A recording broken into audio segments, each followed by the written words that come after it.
Good morning, everyone. I'm going ahead and get us started today. This is our Housing as a Pathway to Justice training series. It's a 9-session series. We are on our 8th one, second to last one, and we'll have our final one next month. We hope you can join us then as well. Today's session will be focusing on prioritizing a human-centered approach. And it focuses on how to provide supportive housing for communities that, so providing supportive housing for any community can come with some ups and downs. In this session, we will provide valuable strategies, tools, and lessons learned to help attendees manage their housing projects successfully. We will discuss the principles of housing first, harm reduction, and interventions around trauma-informed care. And we will also provide case studies through our awesome panelists today that will help us guide effective crisis response. And without further ado, I think we'll go ahead and let's see what we have in store today with our agenda. Sorry, my screen is getting blocked by Zoom. Okay. So first we'll have our presentation with myself and my colleague Lauren. We'll be giving a grounding presentation on defining these 3 human-centered approaches, and then we'll pass it off to our amazing panelists, which we'll introduce in just a bit. And then we'll close the panel with a Q&A and invite you to our next session. Before we get started though, I think Brianna has some polls set up for us. We want to get to know the folks in the room and what your experience is with these approaches. So I'm going to pass it to you. Thanks so much, Emma. Hi, everyone. My name is Brianna McClure. I am a Housing Access and Opportunity Fellow here at Enterprise. And it's been an absolute pleasure to be able to collaborate with CSH to facilitate this training series. So without further ado, I am going to launch a survey via Zoom. And the purpose of this poll, rather, is to really understand the dynamics of this room. We're going to be talking about very complex topics today. So we really just want to understand the context of the room and understand our audience. Okay, so with that being said, I will launch this poll.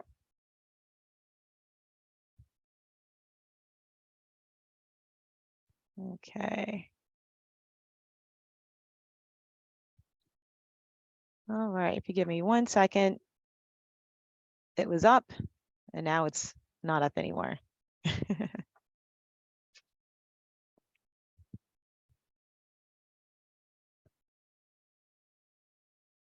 It's also early for Zoom. Yes. Yeah, thank you for mentioning that in my intro. I forgot to mention that the series is being hosted and facilitated and planned with Enterprise and the CSH team. So thank you for adding that detail in. No problem. Okay, so it looks like for some reason the poll is not working. So I'm going to pivot. If everyone could just enter in the chat. I mean, the question that we really wanted to understand is how familiarized you are with a housing and human first approach. So I'm actually going to put that question in the chat for everyone. And if you can just respond in the chat, that would be really helpful for us to understand the context of the room. So I just put the question in the chat. And if you can just respond in the chat with, whether it's familiar, unfamiliar, etc., for us to understand our audience in the room. Awesome. Thanks, folks. We'll get started with our presentation while you answer those questions. Thanks for your honesty and participation in advance. So now we're moving forward with our presentation. I'll let Lauren start. Hi, everybody. I am Lauren Velez, and I'm the Associate Director for New York on CSH's Metro team. So our team covers work in New York, New Jersey, and Pennsylvania. And I'm over our New York work. So I've been with CSH about 1.5 years at this point. And previous to that, I worked for 10 years overseeing a supportive housing agency and doing some supportive housing development work in the Midwest. I was born and raised in New York, and I'm happy to be back here. And I'm Emma Cathell, she, her program manager on the Metro team. And yeah, that's about it. I've been with CSH for about a year now. And happy to be here with Lauren to present on human-centered approaches. So first, just a quick little intro about CSH. We are a national nonprofit. We've been around for a little over 30 years now, and we have 4 main lines of business, like today, training and education, policy reform, consulting and assistance, and lending. We are also a CDFI, so we give powerful capital funds, pre-development loans, etc. So since we're talking about human first approaches, we wanted to start this presentation talking about human first language, because human first or language is important, it matters, and it can really, it can be triggering for folks as well if you put them in a maybe not so kind light. So for example, on the left side of the table are some more human first language phrases versus labels that have been used for years and years and years now, and we're trying to shift that to make it a more human first spotlight. And so you'll hear us a lot today say a person who's been to jail or prison, or people impacted by the justice system. That's a way we're trying to think more about the person first versus a behavior or history or experience, because those are things that can change. Those are things that people are working on, and so we're addressing the person first. And then to give a bit of a landscape of what New York State looks like in context with this. So we have a count that happened in September 2022 that has found the average daily number of individuals incarcerated in New York State was almost 16,000. We had a session earlier in the series that covered the demographics a bit more, but I just wanted to provide this landscape one more time just to see who we're talking about, how many folks we're talking about, and also the state at large, not just New York City. And so with this 16,000 number, we also see that New York prisons release about 20.8 thousand folks per year. So that's a 20.8 thousand folks reentering their communities. And New York State overall has an incarceration rate of 376 individuals on average per 100,000 people. And this, since we're in New York City, we have some numbers for you here, but we just wanted to break the myth that this is just an urban big city situation, because you'll see by this breakdown, there are a lot of upstate counties actually, where the per capita is larger than the city. Rochester, for example, is 1,051 per 100K people to prison per capita ratio. And then New York City, it's 185 per 100,000.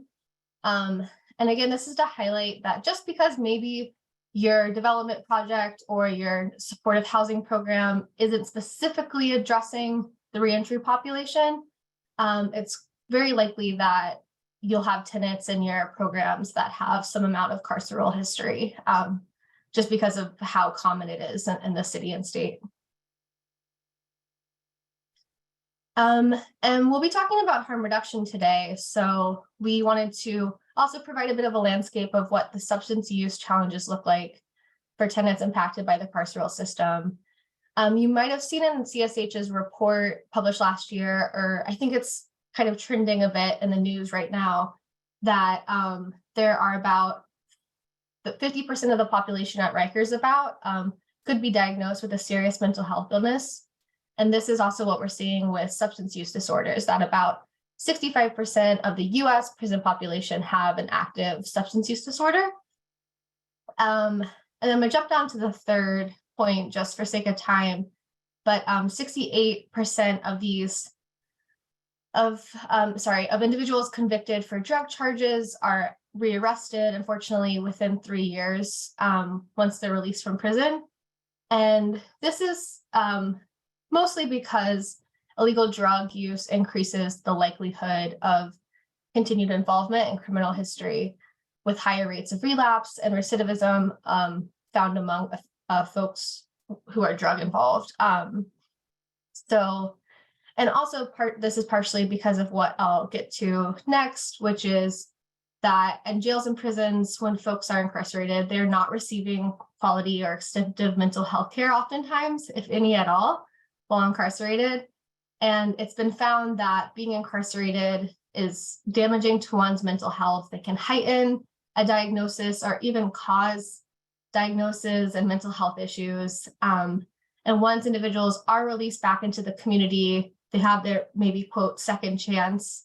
There's no warm handoff for connection to services, support, housing, even their community once they're released. And so that impact can also really cause folks maybe to recidivism or to relapse. And so it's really important that as providers, as developers, as community members, that we have compassion and empathy and understanding for these individuals around why they might be using substances in the first place, the trauma, PTSD that they've been going through, the coping that they're trying to do, the depression and isolation they've experienced and maybe are experiencing back in the community.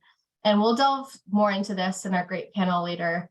But this is kind of just to paint the landscape a bit before we get started with that. And then now our first human-centered approach is housing first. This is just a very brief overview.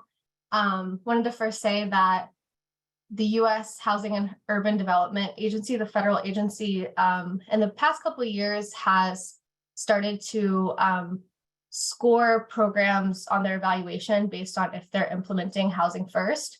So this is not only becoming a buzzword or hot topic, but it is kind of getting a bit more mandated or required even from a federal sense. But it is still a matter of maybe you can check off you're doing housing first, but are you doing it well? Are you doing it effectively? Are you doing it for all your tenants? Like those are some of the questions that we hope you're asking at your nonprofits and the developers are asking too of their providers.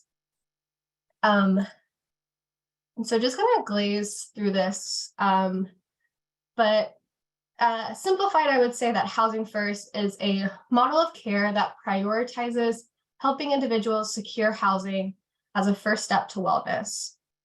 And this model operates with a philosophy that clients are best equipped to address challenges with substance use, health, or employment once they are already in a safe and stable home. And it welcomes folks who maybe have the most experience with different systems or different histories, for example, carceral histories, and it welcomes them in, doesn't screen them out. It doesn't matter what folks' histories are. It just matters that they first get safely stabilized and housed, and then we'll work together to address the needs that they maybe need to cover if they're on parole, or want to cover if they have their goals and this is something that they want to cover. And that gets to that second to last bullet of how in these housing first programs that there are robust supportive services offered that are individualized to tenants, but they're voluntary. So it's up to the tenant and their choice in wanting to move forward with those services. And that tenant choice is also really important. Just because they're in the situation and they're the ones looking and maybe asking for housing, they still have a say in where they live and how they live and with whom they live. And so that tenant choice is very, very important. And it also promotes a sense of buy-in and interest in the program and in the services. And lastly, it embraces a harm reduction approach, which is our next human-centered approach that I will pass now to Lauren. Thanks, Emma. All right, so like Emma said, we're going to talk a little bit about harm reduction as our next human-centered approach. And this is a term that most of you have probably heard before, but we're just going to dig in a little bit more about what it means to the conversations that we're having today around housing and helping folks achieve stability. So harm reduction at the most basic, level is literally just practices that reduce the risk of harm of potentially risky activities. And we all use harm reduction in our lives every day, from, wearing seatbelts to wearing a helmet if we're riding a bike. Um, and we don't have a ton of time to go through this exercise today, but just wanted to invite everybody to kind of think through how harm reduction can be relevant to all of us. So just really quickly, you don't need to share out. This is just kind of like introspection exercise. But want you to think of a potentially risky behavior that you've engaged in your life. So that could be drinking alcohol, that could be driving over the speed limit, it could be sleeping with your phone in your bed when you know you've got to wake up early the next morning, right? That's risky for me because I tend to swipe through TikTok for much longer than I should. So think of an activity that, potentially has a negative outcome that you engage in. And then next would invite you to think of, at what point did you realize like, this behavior might be having negative consequences for me. And that can come at different times for folks. So sometimes we engage in something and we're like, this is not the best idea, and I'm doing it anyway. And then sometimes, it takes us a minute to see the impacts of our actions. And then we have that realization that maybe this isn't the best thing to be doing. Maybe we need to modify how we're doing it or do it less. So then after you've had that realization, how much time elapsed between when you noticed that this was risky or maybe going to have some negative outcomes and the first time you really attempted to change your behavior? So if you're thinking of speeding, maybe you got a speeding ticket and that was the clue that was like, oh, all right, maybe I need to adjust this behavior because I don't want any more speeding tickets or points on my license. And then think, have you engaged in that behavior since you identified the risk that was associated with it, right? Because it's not super common that we immediately recognize the risk and then are able to just kind of like that, turn the page and not engage in that activity anymore at all. And then think about like what motivated you or could motivate you if you're still engaging in that activity to change your behavior. Is it that negative consequence? Is it that you just don't like feeling the way that this makes you feel any longer? But what really motivated you to change your behavior? And I would venture a guess that it's not just like somebody telling you to stop, right? Not as easy as somebody pointing it out to you or making a comment like that, right?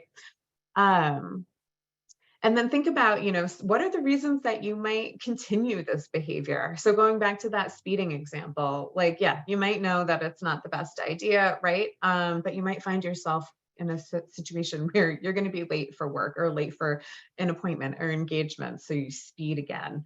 And this is really just to highlight that sometimes these behaviors, even though we know they might have negative outcomes or there's a risk associated with them, sometimes we engage in them anyway. And more than, just being something that we're doing out of practice, often it's meeting a need for us, right? So just wanted to invite everybody to kind of like think about that for a moment and get in that mindset of thinking about how you might reduce harm in your everyday life. On the next slide here, we go a little bit more into defining what harm reduction is. And for our, intents and purposes, it's really a care and service approach that prioritizes giving people tools to help them reduce the impact of potentially risky behaviors. It's grounded really in understanding that there are opportunities to help folks stay safe at many points along a behavior change journey. So change takes time, and luckily, there are multiple moments that we can kind of step in and offer folks, help, advice, and tools that will help them get to where they want to be. And then some more examples that you'll see on the screen of harm reduction that are pretty common are educating folks on safer sex practices and distributing safer sex kits. So having condoms available for folks. One thing that came up recently is the need to do like sex education with older folks. That's something that is not really talked about much. But even when we get older, we need harm reduction.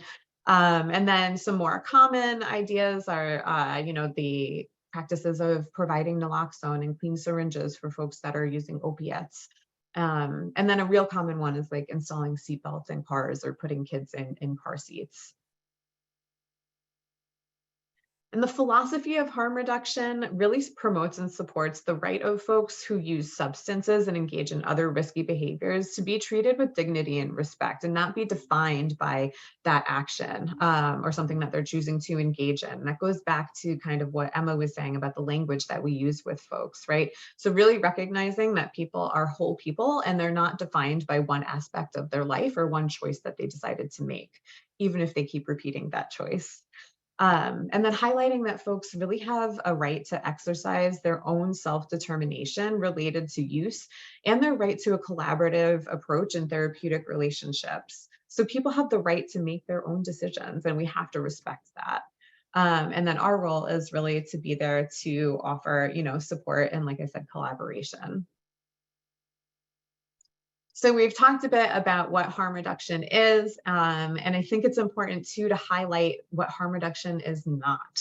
There are a lot of misconceptions about harm reduction out there. So to tackle some of the more popular ones, it is not a means of enabling folks. It truly isn't. It's just recognizing that change takes time and that this journey looks different for everyone and that we're autonomous beings and have the right to make our own choices. It's also not anything goes, right? So it's not like, there are no consequences for behavior. There are still consequences. We're not creating alternate realities for folks, and it's not anything goes, especially when we're thinking about tenancy, right? People still have that obligation to abide by, the rules of being their tenants, their lease obligations, all of that. But we're recognizing that, this is something that happens for folks.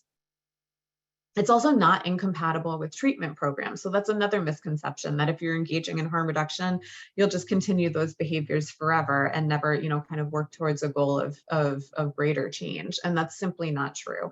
I've worked with a number of people who have, realized their goal of wanting to become sober or stop using completely through harm reductive methods, right? So taking things like one step at a time rather than just going cold turkey. And they've been really successful in that. And it's also not passive, right? So we're not kind of just like, use if you want to, whatever, continue in that, potentially dangerous behavior, but we're working in collaboration with folks and allowing them to really make their own decisions. This slide I really like because it kind of highlights that change is, in any sense, not like a linear journey, right? So it often takes a number of different steps. And I love this because I feel like it lays it out really clearly between the phases of pre-contemplation, when somebody really is not interested in changing any of their behavior, through recognizing that there's a potential problem, preparing to take action, getting into that action and making those substantive changes, maintaining the changes that they've put in place, and then also recognizing that relapse is also part of this journey, right? So thinking back again to that example that you had in mind before, you probably didn't, just decide that this was a behavior you didn't want to engage in anymore. This is something that created negative outcomes for you, and then completely stop and never engage in that behavior again, right? So this just recognizes that folks go through many, many different stages on this journey, right? And they're laid out here nicely, kind of in order, but also want to highlight that folks can go from one stage to another, not necessarily in this order, right? This is typically how it goes, particularly when we're talking about relapse. People can get to that stage and they might kind of go through that circle again. They might go back to a stage of pre-contemplation where they're not really motivated to change behaviors, but people also might, experience a relapse and then go right back into maintenance because they've got those tools that we've helped them build in their toolbox to help them get to where they want to be. And it's important to understand that harm reduction really is effective. It's an evidence-based practice that is becoming more and more popular all throughout the country. And some of the key things that make it so effective are understanding that people change gradually and experience up and downs through the process. It's highly individualized, so it's not this kind of like one size fits all situation that might not fit everyone, right? It really emphasizes self-determination, it's client-directed, and it helps to foster really healthy relationships, which is great when we're trying to build rapport with the folks that we're serving and housing. it also really promotes client growth, self-discovery, and decision-making by working with folks to kind of build insight around their behaviors and the outcomes that they're seeing versus the outcomes that they want to be seeing, right? And allows them to still keep making their own decisions, but maybe with a little bit more insight along the way. And now I'm going to hand it back to Emma to talk a little bit about how you can use harm reduction to support folks who have been incarcerated. Awesome. Yeah, so that was great, Lauren. We are talking quite a bit about harm reduction generally, but again, want to hone in on that the series is really around how to support and provide housing and services for people who were formerly incarcerated. So also wanting to create that lens again for us of thinking of that as we move forward. And also thinking that there's a lot of crossover with carceral histories and various other experiences. And we have seen that harm reduction strategies work for these wide range of experiences with mental illness, behavioral health challenges, intimate partner violence, sex work, transactional sex, substance use, and chronic medical challenges. And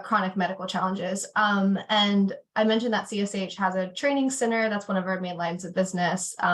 There are a series where we dig into each of these a bit more. So I encourage you, if you're interested, to look at our catalog. We don't have time today, but harm reduction strategies really are supportive for lots of different experiences. And then with that, we'll go back to Lauren with trauma-informed care, our final human-centered approach. Thanks, Emma. So much like harm reduction, trauma-informed care is maybe easily decipherable by the name. So trauma-informed care is really taking an approach that is recognizing the fact that many of the folks that we have served have experienced multiple traumas that have shaped how they come to the table, right? So we've all got experiences that shape how we move through the world. And trauma-informed care really invites us to approach this work through a lens of understanding that people have many different experiences before they kind of get into our door and get to our programs. And that we've got to keep that in mind when we are thinking about the ways in which we're engaging with folks. So on the next slide, it's helpful to first define, like, what is trauma, right? What are we talking about? And a basic definition here is, that trauma happens as a result of an event or series of events or circumstances that are experienced by a person physically, emotionally, that feel threatening. And it has a lasting and adverse effect on the person's functioning and their physical, social, emotional, and/or spiritual well-being. So below here, I'm not going to go through all of them, but are a few more kind of bullet points around trauma. One that I will highlight is that it does not have to be directly experienced, right? So there is something like communal trauma, right? So you might not be experiencing something directly, but something might be going on in your community that you're repeatedly exposed to, and that can impact you, and that can be a trauma for folks. There's also no typical way that trauma shows up for folks. It really looks different for everybody. Now, we'd be really remiss if we did not talk about racialized trauma and trauma from incarceration. So Emma, do you want to take us through that?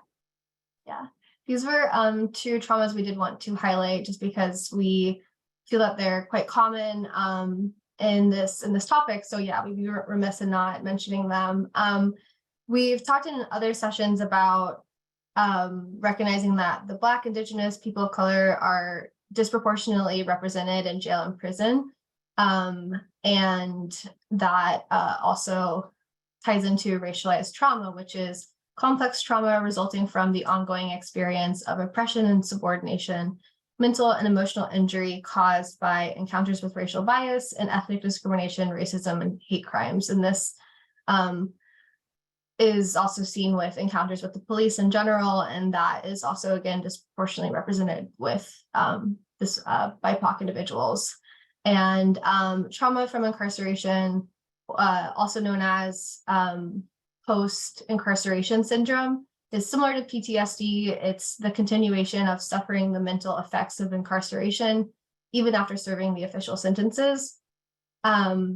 we'll delve more into how this maybe comes into play after folks are released from prison in our panel. I just wanted to say this actually is not a new idea. This has been around for quite a while. There was a study back in 2013 from the National Library of Medicine where findings suggest that post-incarceration syndrome constitutes a discrete subtype of PTSD due to long-term imprisonment. And so folks, maybe clients that you're working with, that you're housing and maybe developing housing for, maybe wear these traumas with them as they are reentering communities and readjusting to their stable housing.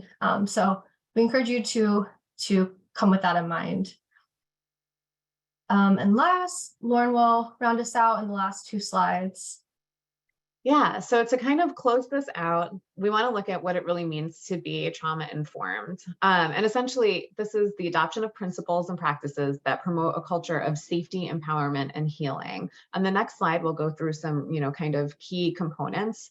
But really recognizing that a program, an organization, a system can be trauma informed, right? And if it is, it does the things that are on the screen here by realizing the widespread impact of trauma, recognizing signs and symptoms of trauma with the folks we're working with, integrating knowledge about trauma into policies and practices, and really being active about trying to resist re-traumatization of the folks that we're working with. And then to finish us out, looking at the 6 key principles for really creating a trauma-informed environment, we want to think about safety, and that is physical safety, emotional safety, trustworthiness and transparency, offering opportunities for peer support, collaboration and mutuality, empowerment, voice and choice, and then really taking into consider culture, history, and gender. So that is kind of a very brief overview and run through, and we'd be happy to, go into more detail if we had more time. Yeah. But yeah, that kind of takes us to the end.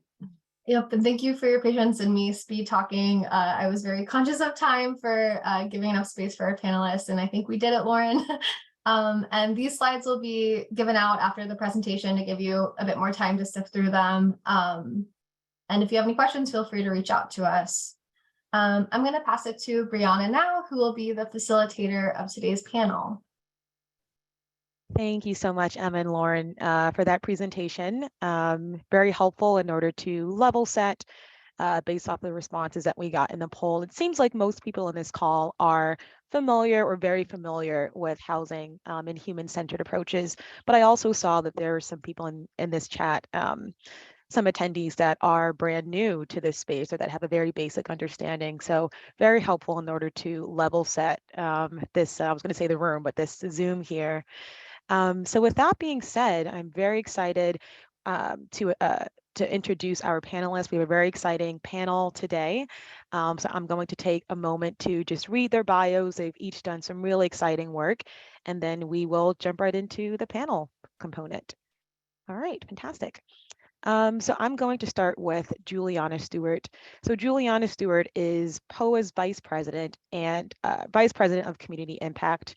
In this capacity, she collaborates with POA's communities in a combined effort to make POA's housing a platform for resident success. Juliana's work is focused on POA's national initiatives, including strategic partnerships, fundraising, best practice development, and scaling across POA's portfolio. Juliana manages POA's Family Self-Sufficiency Program, the largest of its kind in the nation, which enables HUD-assisted families to build assets, increase their earned income, and achieve personal and financial goals. Juliana also leads POA's trauma-informed housing efforts to promote well-being and equity through the lens of trauma-informed design, property management, and resident services. Juliana has been with POA or with the POA organization since 2017, previously leading Community Impact Department at POA's Communities. Prior to joining POA Communities, Juliana managed a national project to demonstrate the impact of service-enriched rental housing amongst 13 members of the Stewards of Affordable Housing for the Future, SAHF network. Juliana began her career as a resident service coordinator with the community builders on Chicago's West Side. All right, next I will go to Carol Lemus.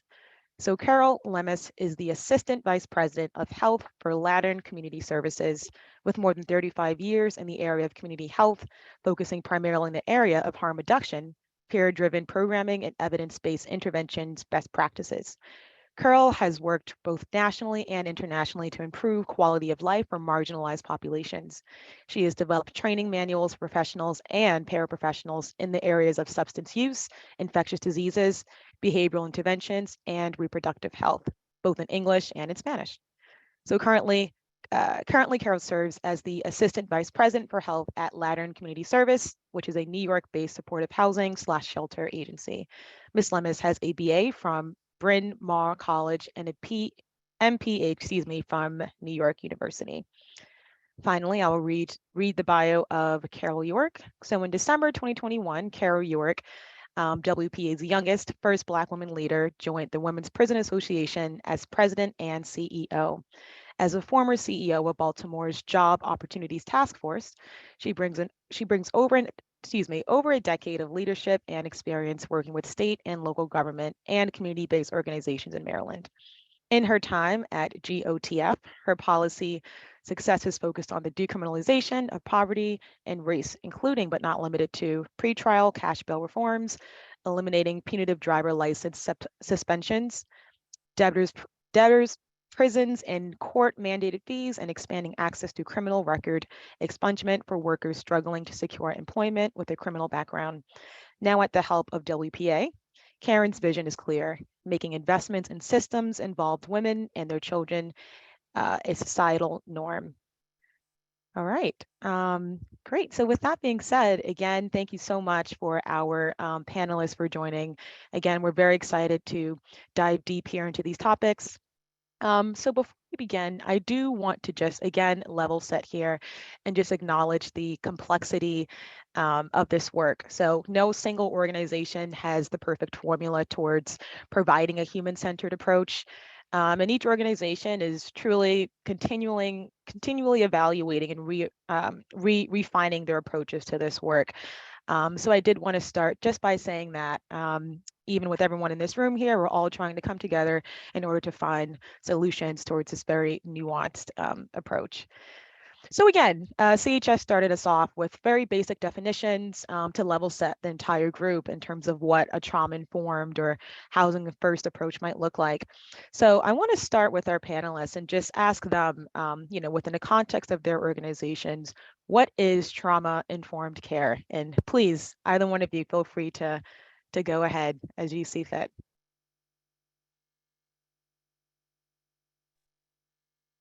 I guess I can start.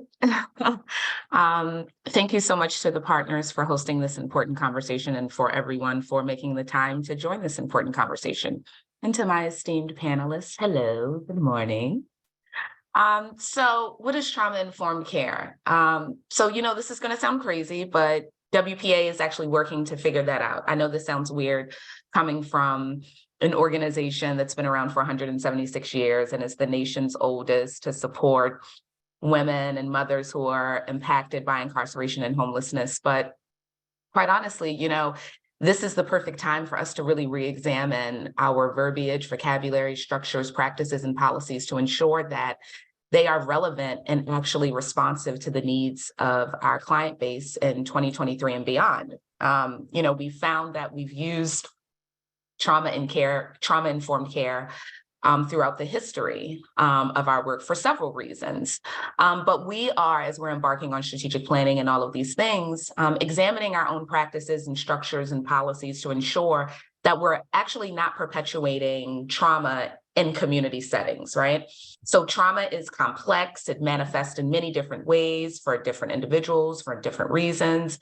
And as was mentioned before, there's no cookie cutter profile or solution, right? And so for WPA, what we are doing in terms of defining, redesigning trauma-informed care, we're asking ourselves, how do we ensure that we are responding to individual traumas, right? In both an individual and group setting, right? That individualized, customized approach to care for those individuals who are impacted by harm and trauma. 99% of our clients are Black and Brown, just straight up, right? Those are the numbers. And so how do we ensure that we are ensuring some level of cultural competence throughout our programming supports when we talk about trauma-informed care, right? The PTSD mentioned earlier, defined earlier, right? Like, how do we talk about that within the context of how former institutionalization is exacerbated, right, by the trauma and harm experienced when returning to communities that these individuals call home, but are historically underserved, over-policed, and suffer decades of disinvestment and exploitation?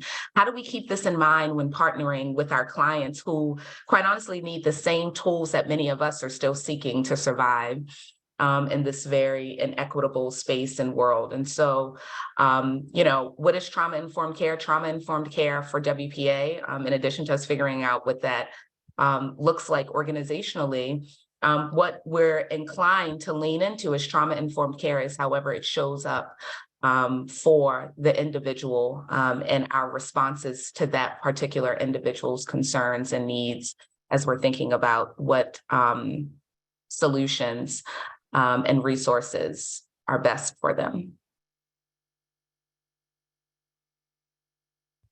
Okay, I'm gonna jump in. I can speak to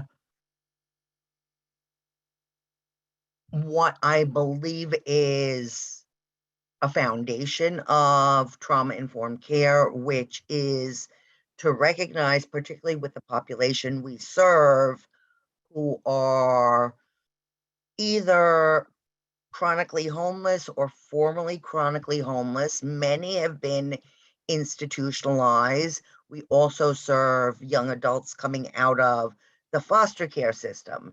And all of these experiences are traumatic. So that our foundation really is to recognize that every single one of our tenants is coming in with a background of trauma.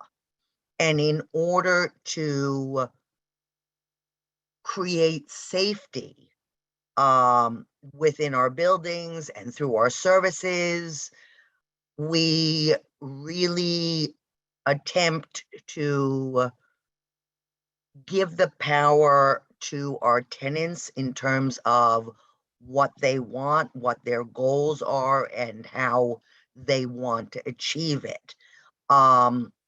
Many of the traumatic situations that our tenants come in with, aside from what I mentioned, there's histories of abuse and histories of or current substance use. And in many of these situations, the tenants have been powerless. In incarceration, you're told when to eat, when to get up, how to behave, what's acceptable, when you can go outside.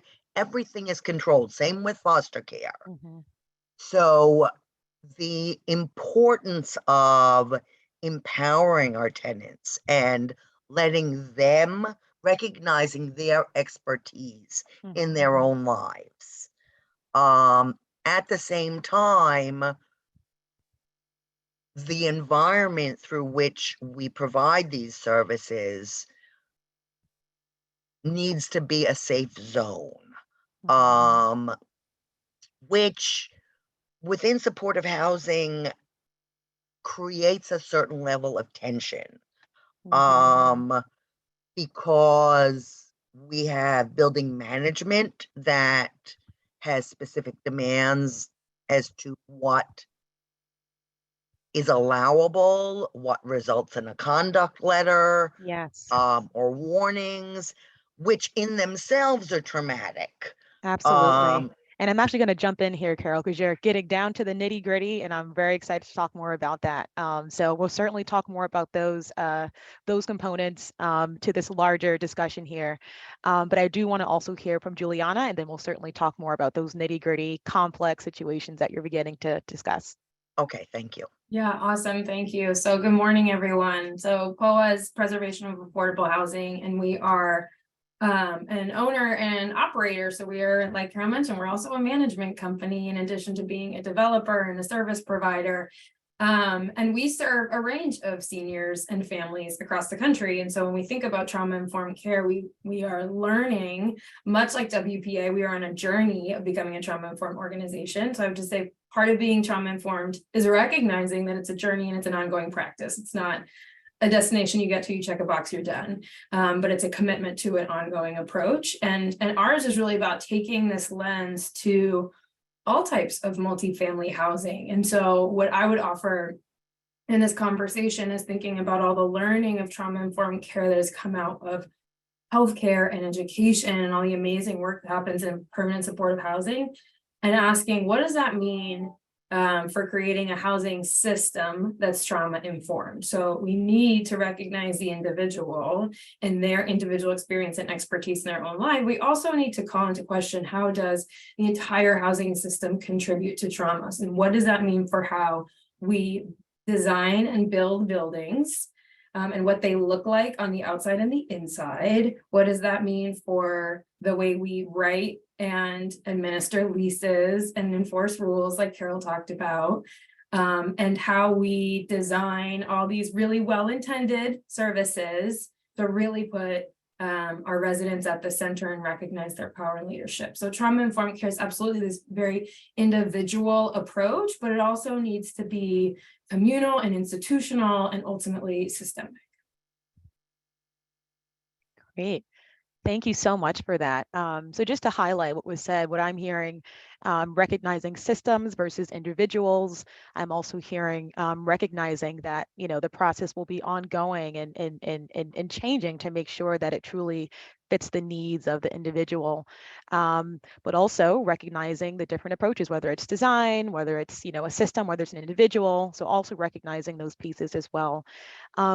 So if each of you could talk more about why a human-centered approach is important in this work, and some of you began to talk about it a little bit more, but let's dive a little bit deeper in terms of why it is important for this population, for those that were involved in the criminal legal system. Karen, do you want to go? Because I see you're off mute. Go ahead.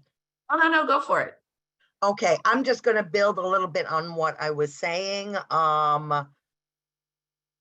We are working with a population that's been stigmatized and disempowered and marginalized, and those factors really have created a population that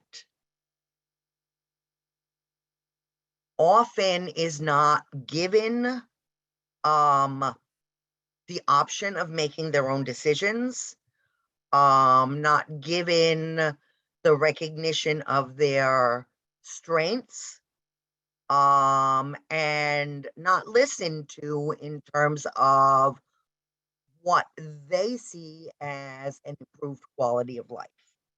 So providing human-centered services, recognizing that the person sitting in front of you is the expert, is essential to trying to undo some of the damage that these systems have created.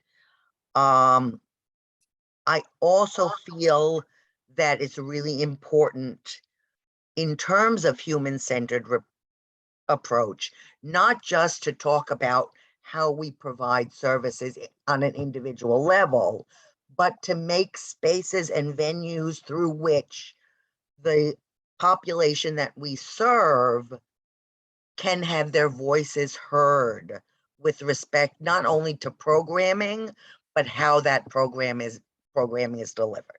Mm-hmm.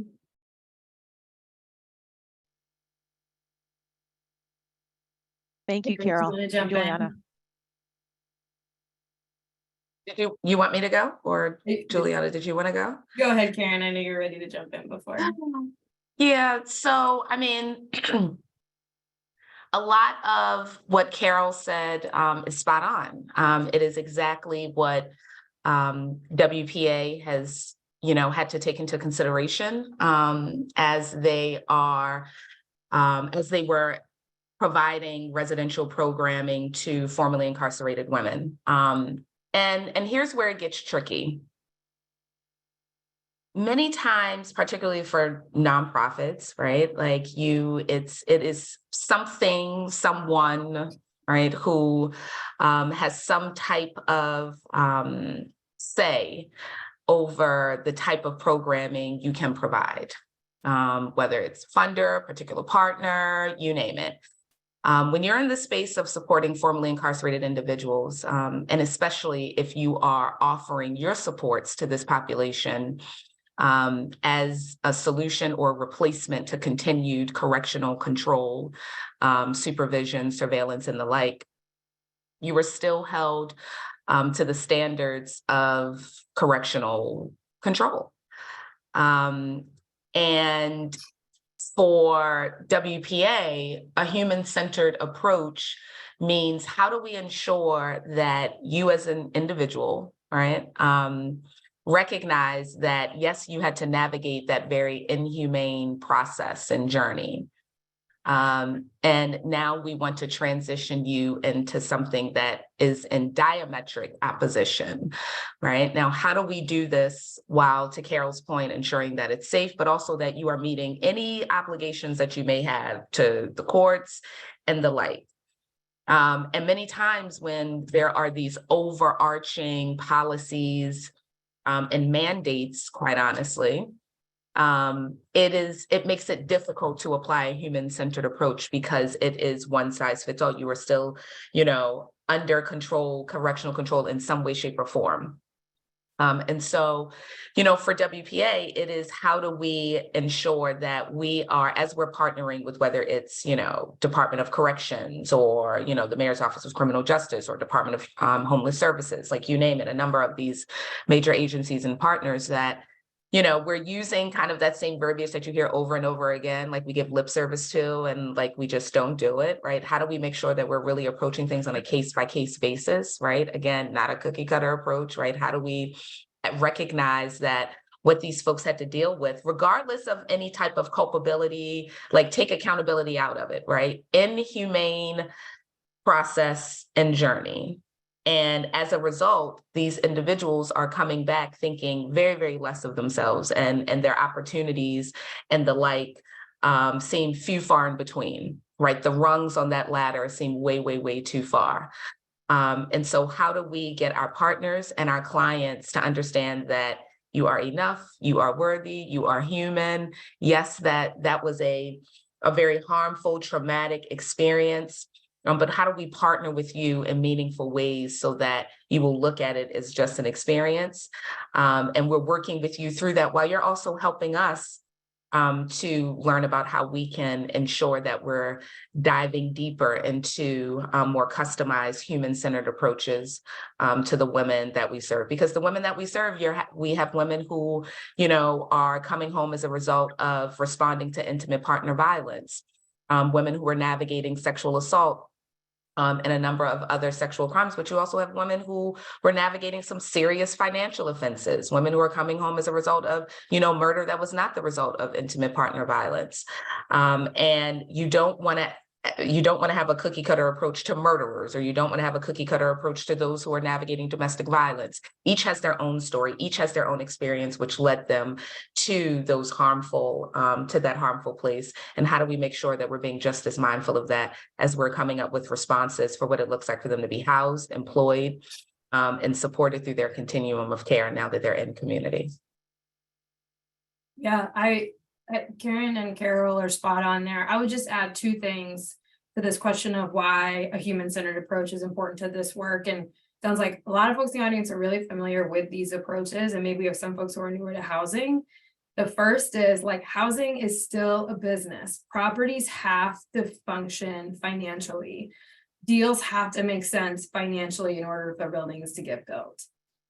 These approaches are good business because if you invest in things or operate in a way that residents cannot comply with, or that doesn't make sense for the folks that you serve, you will waste money, you will lose money, you will have turnover, you will have all the costs associated with that turnover.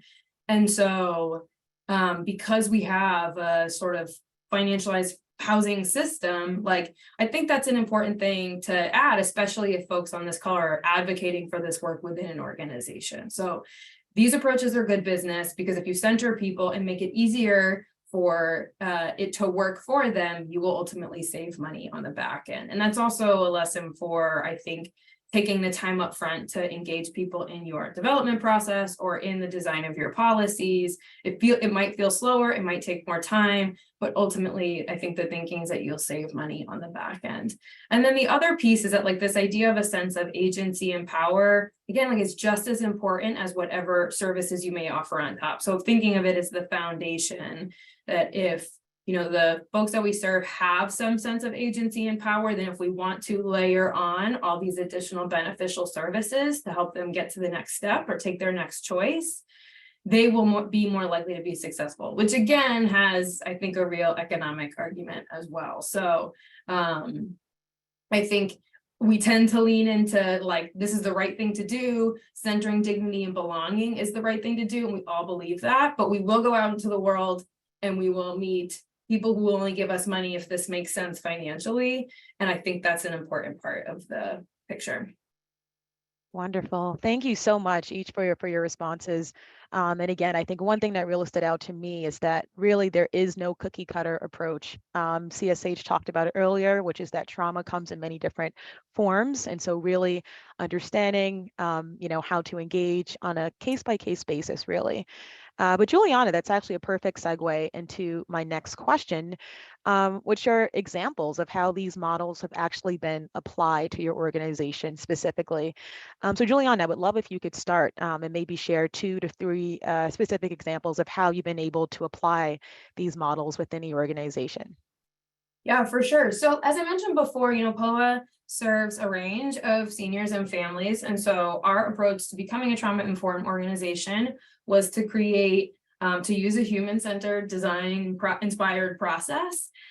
So residents and frontline staff in 4 very diverse communities came together in teams to go out into their community and learn, like, where were we creating more barriers? Where was there an opportunity to be trauma-informed? And of course, we use different language than that, right? We didn't say, how can POA be trauma-informed, but rather, like, where are you experiencing more stress in your housing? Where could you have more support from POA or from your neighbors? And so I think one kind of lesson from that is, again, like, trauma-informed is not a destination. So thinking about how you have a process for getting there that is in and of itself trauma-informed and building power and practicing the habits that you're trying to cultivate.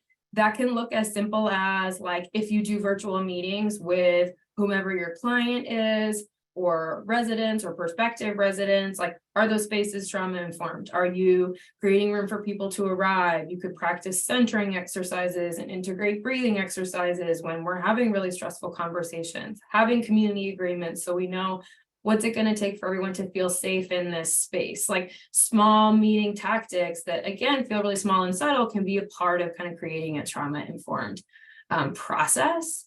And then the other thing that I would say too is, like, going outside. Training is essential, and I think I'll talk a little bit more about the role that training plays, but thinking outside of just, oh, I train my staff and then my staff go out and do it. How do we write rules and policies? How do we change our procedures? How do we, again, design spaces differently? And so an example of changing a policy, you know, our housing is, like, totally designed with real estate in mind. It's designed for compliance. It's designed for control, which is antithetical to basically everything Carol and Karen just talked about, right? And that is everywhere in our lease rules and policies. And leases tend to look very narrowly at the leaseholder. And trauma-informed care says, what happened outside of that? Who's connected outside of that? What are the experiences that are outside of that?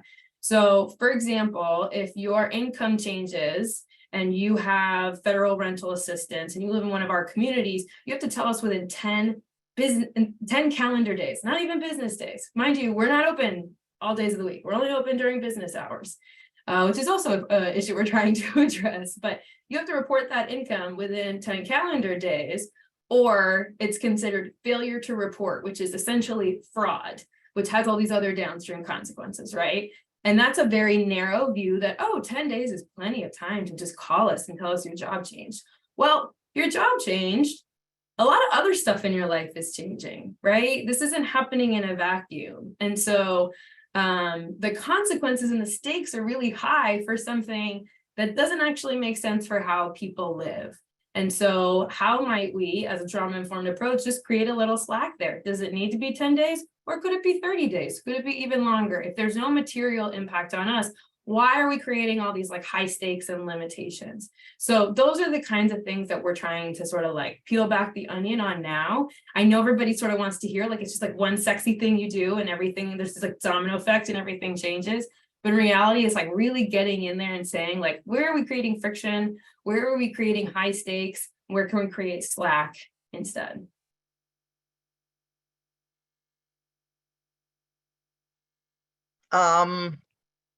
Following up on Juliana, I agree with everything that was said.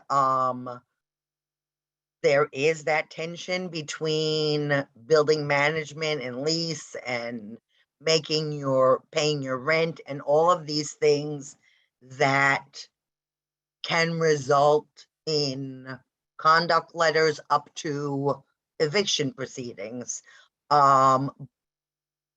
So I think that there are several levels at which to look at providing a trauma-safe environment. Part of it is policy, and looking at those policies, like Juliana was saying, 10 days versus 30 days. What is required and what makes sense within the context of the reality of a traumatized population. Training is key. We have a lot of people coming in as staff who are unfamiliar and maybe even uncomfortable addressing some of the issues of past trauma. You have a tenant in front of you talking about childhood sexual abuse, and maybe as a case manager, that staff person doesn't want to ask about it because it's going to open a can of worms that they may not feel trained or skilled or prepared enough to address. So the training of staff to bring them to a point where, number one, they can recognize that everyone we see is traumatized, and two, what kinds of things can we do to empower them more? And then at an agency level, I really strongly believe in the need to hear the voices of our tenants, to have a tenant advisory board with committees that look at policy, that look at environment, that look at programming and how it's delivered. We've moved, at least within the health programming at Lantern, to primarily a peer-driven program, so that the people who are delivering services are coming into that role with an understanding of how it feels to have been homeless, how it feels to have been institutionalized, how it feels to be stigmatized, whether it's based on behavior, gender identity, race, ethnicity, age. They're coming in with that level of empathy. And I think that the more we engage our tenants in decision-making and service provision, the closer we get to a truly trauma-informed model.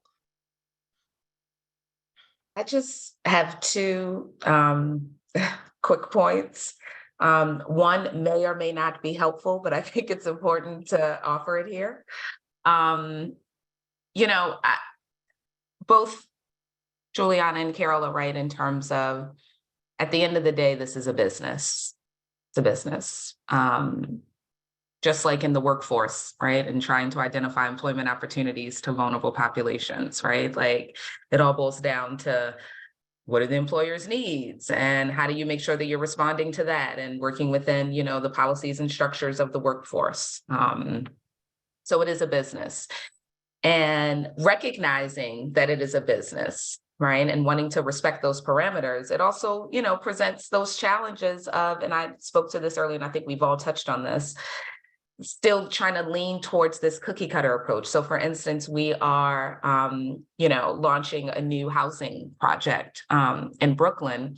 And in some of the earlier conversations with our investors and, potential prospective property management firms, they were really focused on trying to get me to articulate or illustrate a common profile for the type of individual who would be the ideal tenant to determine eligibility. And in those questions, having an idea in the back of the mind of who they did not want in their facility, in this facility. And you find that those decisions are made in a vacuum, right? There are folks coming to the table and they're like, I want to get in the space of affordable housing and supportive housing, and I want to partner with community and I want to do all the great things, but not all of them. Not all of them. And so how do you navigate these spaces and partner with folks where you're doing what you are trying to do and providing safe housing, supportive housing to your target population, while also doing a bit of education, right? Which is why these conversations are so important. And also, with your financiers and your developers and other partners, because the very folks that you want to weed out are the very folks who, if anything, need stable housing like yesterday. And so it is incumbent upon all of us, especially, right? And this can get a little tricky, but if we want to talk about public safety, it's a whole other that we could be redesigning. But if we want to talk about public safety, you cannot talk about public safety and not talk about housing, stability, and security. It's impossible. And so, in talking about, we can't house these folks because they committed, an offense, right? And many times the offense, it could be dated. It could be something where, say malicious destruction of property, right? You hear something like that and you're like, that individual is going to come in and burn up the whole place. They don't know what they're doing. Instead of looking at it on a case-by-case basis and recognizing what that malicious destruction of property could be. It could have been an individual who burned a trash can, right? Out of, anger for whatever. But now they have this record that is now painting this picture about them. And so how do you, just the challenges of, maintaining and respecting policies and structures and the fact that it's a business, while also educating folks on you can't force these societal norms and these new ecosystems and models. And the other thing that I'll say that might not be helpful is we also just have to recognize that seeking housing and all of that is traumatic for everyone. Y'all listen, I just moved here from New York, from Baltimore. And just trying to find an apartment, I literally was like, what in the entire hell? And it's like, if I'm educated, I feel like I'm pretty professional. I feel like I can figure things out. But if it was like a hornet's nest of chaos for me, just imagine what it's like for someone who is coming out of, a system of control, and now they're expected to figure out all of these different pieces, right? When folks barely know how to talk to me. So I surely know they're not going to know how to talk to somebody that's coming home after 15 years. And so I think many times we have to also recognize that there's a level of privilege that we, are able to benefit as we're navigating these still very traumatic spaces. And in the absence of our own privilege, and that privilege could be access to networks of support, information, wages, and the like. In the absence of that privilege, we would be right there with our target population trying to figure this out and relying on any of our organizations to help us figure this out. Yes. Thank you both so much. I'm hearing some really excellent examples and just quotes as well that I've been trying to enter into the chat to archive. So we are running a bit short on time, so I do want to ask at least 2 more questions. So again, we've been talking a lot about how we can actually apply, all of the lessons learned that we're talking about here, and for the attendees as well as they try to identify ways to apply it to their own organizations. So can you talk a little bit more, just provide briefly 2 examples of what resources you were able to access in order to actually provide these services in a trauma-informed or human-centered approach? And again, we're kind of short on time, so hopefully we can answer just briefly, maybe 2 examples each. I'm happy to jump in since I'm already off mute. So resources that are both financial and or also like educational useful. Just want to make sure I understand your question, Brianna. Yes. Okay. So there's something I want to say about trauma-informed implementation. It's really helpful to have financial resources, but it's not actually essential, or like if not for an additional grant, you can't do this. So it absolutely is something you can integrate into your organization without additional funds. And there are a lot of great practitioners out there who have amazing resources. I will drop into the chat. We just released a toolkit for other housing organizations that are looking to do this. And I think part of what was helpful for us is just having all this amazing material contextualized for housing, for the kind of like independent housing that we manage. So on our toolkit, you'll find like trainings for staff, some inspiration trainings. You can always contact us for more for like the full trainings. You can learn what sorts of assessment tools we use. You can learn more about trauma-informed design. It's very introductory. And we really try to spend a lot of time really understanding the connection between our housing and trauma, because the more we understand the challenge in our context versus say like healthcare, where a lot of the original trauma-informed learning came, then the more I think that we can apply it. So don't let the absence of a grant or anything like that keep you from getting started. But also take advantage of all the amazing resources that are already out there. And this amazing community of practitioners who are connecting here. Yeah, I would just piggyback and, just say as we are looking ahead, right? I could speak, but I'm not going to speak to where we were, relying on in the past. But as we're looking ahead, I think for WPA, as Juliana mentioned, there's beauty in community. And a lot of times, many of the very resources and training and supports, you could be informed by whether it's community-based organizations or community individuals in general. Also look at your own target population when it comes to the training that, you may need. I know for WPA, there is a particular model in California, Susan Burton way of life, that's really, moving away from these traditional focuses in terms and moving away from things like transitional shelter housing and, all of these things. Because if they are home, they are home. And how are we integrating them being home, right? If we say that they're home and this is reentry, right? We don't have to check in. We don't have a curfew. We don't have to our apartment is not called transitional, even though it's still in my mind. Sometimes I'm like, I'm transitioning through life. I still can't figure it out. But I mean, these are folks who also, will need access to the very, very same things that we have. And so, how do we make sure that we're taking that into account and not using the same terminologies and the like, and really looking at newer innovative approaches that, yes, require a bit of trial and error, but allow you to really start thinking differently about how we're doing this work. In terms of 2 examples, I completely am on board with what Juliana said. It is possible to do a lot of these things without additional funding. Ideally, I mean, we're always looking for funding, and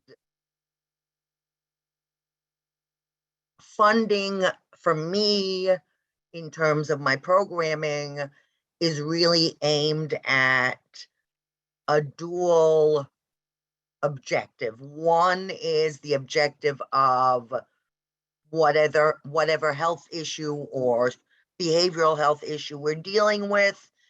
And the other is empowering people to recognize that they're an expert in themselves, they know a lot and have strengths and can play a role, a real positive role in the community. Looking at skills that may be looked at in a negative way, for example, drug dealing. Those people involved with that have strengths in sales and in communication. I've trained them to do outreach. So kind of broadening our scope of understanding of a strengths-based approach, and being creative with that. And again, the opportunity, this does require some funding to develop from among our tenants, people who can contribute back and recognize that their contribution is valued by compensating it for what it's worth. And it's worth a great deal because they can accomplish a lot more than me walking into one of our buildings and attempting to get someone vaccinated or be trained in Narcan. Thank you for that. And again, I have just one more question. It's unfortunate because this is such a rich conversation. Of course, each and every one of us could talk about this particular item for days probably and have an entire conference on it. But again, I just want to highlight some of the specific examples that I'm hearing here, which is, for example, examining your existing policies, seeing what is required versus, what could be more flexible in the context of working with a population that may be trauma informed. I think that's also a key piece. While being, formerly incarcerated is a traumatic experience. It might also vary in terms of the services that an individual might need or may want even. So with that being said, again, just briefly, because I do want to leave some time in the end for a Q&A, if each of you could just highlight one example of how you've seen a resident, benefit, how you've seen a resident benefit from applying these evidence-based approaches. I'll just go back to my peer programming. We were funded to increase confidence and uptake of COVID and flu vaccines. And we, rather than have this effort go through staff, train tenants to do this. And as a result of the success of that, because within a matter of months, they tripled the vaccination rates in our buildings. We are now starting a program to take our peers who were not involved in vocational activities and now become certified community health workers, so that we had a meeting yesterday with our peers for this program, and literally people were in tears that they never thought that they would have an opportunity to get off benefits, to become more independent, to have a future. And it's all a result of their successes. Thank you for that. Juliana?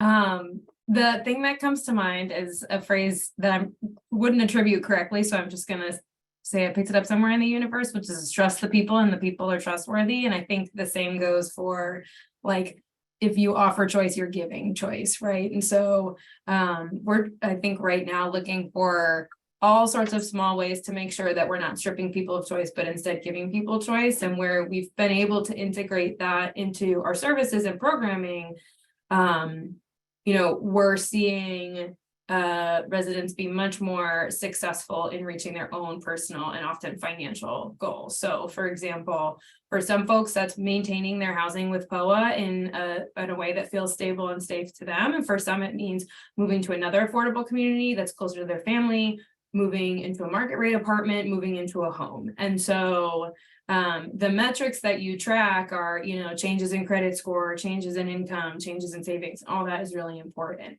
But what's under that, what you don't usually see is like a sense of trust in myself, a sense of choice in my life that is really driving all of those outcomes. And so, you know, we're as an organization still back here looking for all the small ways that we can do that, but where we're seeing it connect to our resident services programs, we are seeing people have much stronger outcomes that are more sustainable and that are on their own terms because the programs are being driven in a trauma-informed way.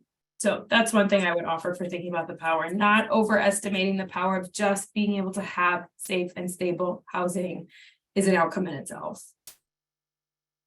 And I'll just quickly share an experience of actually one of our board members who's a former client and resident of our family residential facility.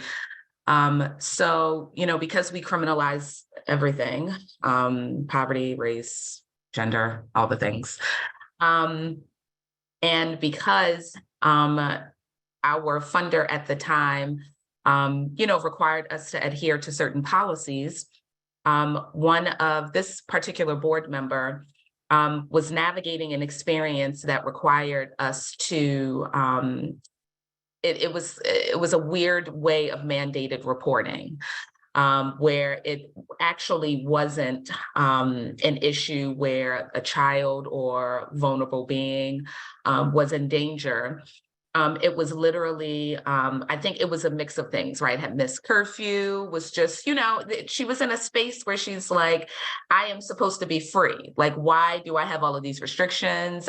You know, the only job I could find was over here and then with my kids and all of this, and got a little worked up. Had an issue with a staff member because we run this type of facility, we have to call NYPD.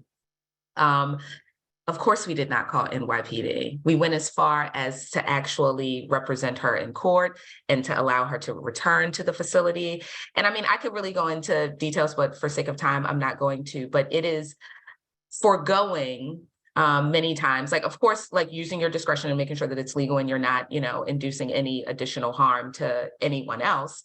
But foregoing those harmful, punitive policies that are supposed to dictate how you run your facility, right, based on what it is that you know.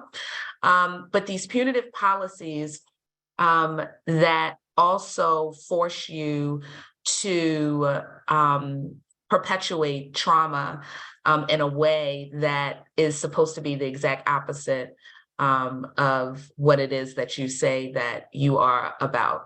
And so, yes, safety, freedom, independence, all these three things are our core tenets of our mission. But in getting to that, we do not have to continue to adopt what society and what other structures and systems have identified as what ensures that someone is safe. Because I'm going to tell you right now, all of these policies and practices that we have in place for safety, no one's safer.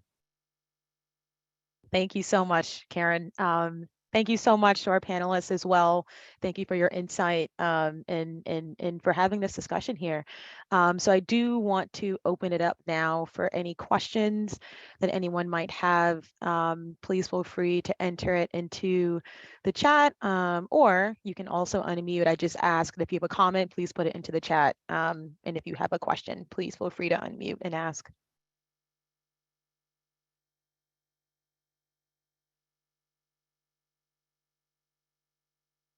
Okay, Well, while we wait for any potential questions coming in, of course, there are several other items we weren't able to fully dive into, but do want to also, raise to the front line and highlight. I think each and every one of you, each of our panelists kind of touched upon this in their responses, but also how does one provide, good, safe, stable housing without replicating the environment of which someone that has justice involvement might have come from? How does one, avoid replicating that? How does one look for innovative ideas and approaches towards having a trauma informed approach, whether that's through design?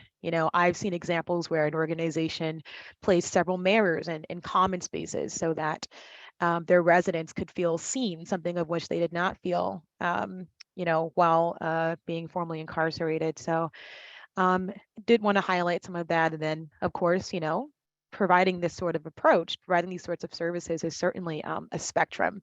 On one end, you have supportive housing, but of course, on the other end, maybe that individual may not need that level of intensive care. So did also want to highlight that as well. I don't see any questions coming into the chat. So again, I want to begin closing out. I want to thank our panelists. Thank you for your time today. Our next session will be coming up in May. So I'm going to quickly enter in that information into the chat so you can register. And then also it'd be really helpful if everyone in this call could just fill out a brief survey. The next session will be on May 16th. So I just added in that into the chat. And then I'm also going to enter in the survey for today's session. And again, thank you all so much. Thank you to our panelists today.